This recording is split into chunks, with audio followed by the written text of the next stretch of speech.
पिछड़ा वर्ग कल्याण आयोग के 1 साल होने पर आयोग के अध्यक्ष गौरीशंकर बिसेन ने एक पत्रकार वार्ता आयोजित कर जानकारी दी।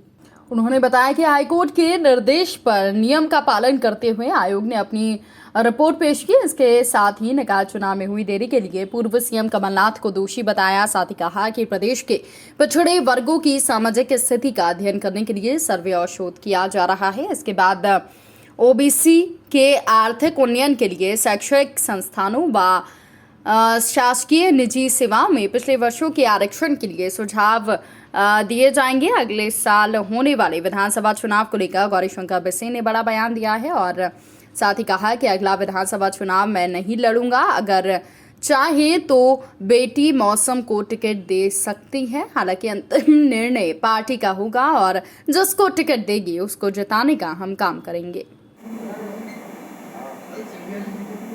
सभी को शुभकामनाएं, बधाई। आज भगवान गणेश जी का विसर्जन है और रिद्धि सिद्धि के दाता ने हम सबको शक्ति दिया है और आगे माँ दुर्गा की उपासना है। अग्रिम बधाई। मित्रों, 15 अगस्त 2021 को महामहिम राज्यपाल महोदय ने गजट नोटिफिकेशन कर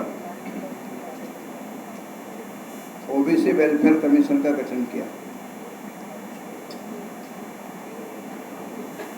और उस कमीशन का चेयरपर्सन का दायित्व मुझे मिला। कुछ दिनों बाद मेरे मित्र विधायक प्रदीप पटेल और कुछ माह बाद मेरी बहन कृष्णा गौर जी सदस्य के रूप में आयोग के मनोनीत हुई। तदुपरांत हम लोगों ने काम किया। 2 सितंबर को 1 वर्ष पूरा हुआ। आज हम 9 तारीख में हैं। मैं कहना चाहता हूं कि 1 साल में आयोग ने अपने दायित्वों का विषम परिस्थिति में कोरोना के दौर में निर्वहन करते हुए जो सदन में माननीय मुख्यमंत्री जी ने कहा था और जो संकल्प सर्वमत पारित हुआ था, ओबीसी के रिजर्वेशन के बगैर नहीं होंगे इलेक्शन, उसको प्रामाणिकता करने में, उसको पूर्ण करने में हमने एक छोटी सी भूमिका का निर्वहन किया है। माननीय उच्चतम न्यायालय ने पहले दिन हमें कहा कि वोट इलेक्शन राज्य निर्वाचन आयोग को और राज्य सरकार को कि बिना आरक्षण के आप चुनाव कराइए। ओबीसी का आरक्षण के आपके पास में कोई प्रामाणिकता नहीं है। जब हमने प्रामाणिकता के दस्तावेज हमारे वकील साहबानों ने प्रस्तुत किया तो माननीय 2 बेंच के न्यायाधीशों ने अपने फैसले पर पुनर्विचार किया और आप सब जानते हैं कि 50% की सीलिंग को रखते हुए 35% तक इकाई से आरक्षण हमको मिला है। मैं उदाहरण देना चाहता हूँ। मेरा बालाघाट यहाँ से बैठता हूँ, 33 हमारे वार्ड हैं, 11 वार्ड निर्वाचन अधिकारी ने ओबीसी के लिए आरक्षित किया है। इस तरह से वो 33% हो गया और राज्य में अनेक हमारी ऐसे इकाइयाँ हैं जहाँ पर 35% तक आरक्षण मिला है। इसको मैं स्पष्ट कर देना चाहता हूँ।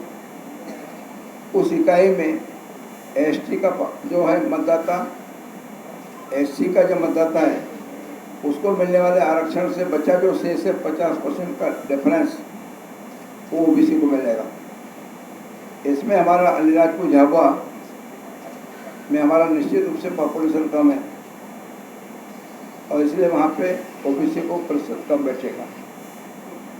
मध्य प्रदेश का सर्वाधिक ओबीसी बहुल जो हमने गणना किया है, जिसकी सर्टिफाइड कॉपी हमने कलेक्टर से लिया है, 68.9 बालाघाट में सर्वाधिक ओबीसी मतदाता रूरल एवं अर्बन को मिला करके। पूरे राज्य का औसत यदि मानते हैं तो 48%। लेकिन आयोग ने कहा कि जनसंख्या ही आधार नहीं है, मतदाता ही आधार नहीं है। आपको स्पष्ट करना पड़ेगा कि आखिरकार ओबीसी को क्यों आरक्षण। तो हमने कहा कि हमारे माननीय राज्यपाल जी ने जो हमें दायित्व दिया है उसमें कहा था सामाजिक, आर्थिक और शैक्षणिक आरक्षण अध्ययन आप करें, उसमें से निकल के आता है कि समाज तब तक तरक्की नहीं कर सकता जब तक उसको हमारे लोकतंत्र में पॉलिटिकल आरक्षण ना हो। हमने लोकतंत्र को मान्यता दी, डॉक्टर आम्बेडकर जी के संविधान में हमने डेमोक्रेसी को प्राप्त किया है। और इसलिए मैं मानता हूं कि हमने जो अपना रिपोर्ट प्रस्तुत किया, हमें मानते हैं कि हमारा ओबीसी का वर्ग यदि आरक्षण को नहीं प्राप्त करेगा तो उसमें किसी भी वर्ग का व्यक्ति आएगा, वो एसटी भी हो सकता है, एससी भी हो सकता है और ओबीसी का भी हो सकता है।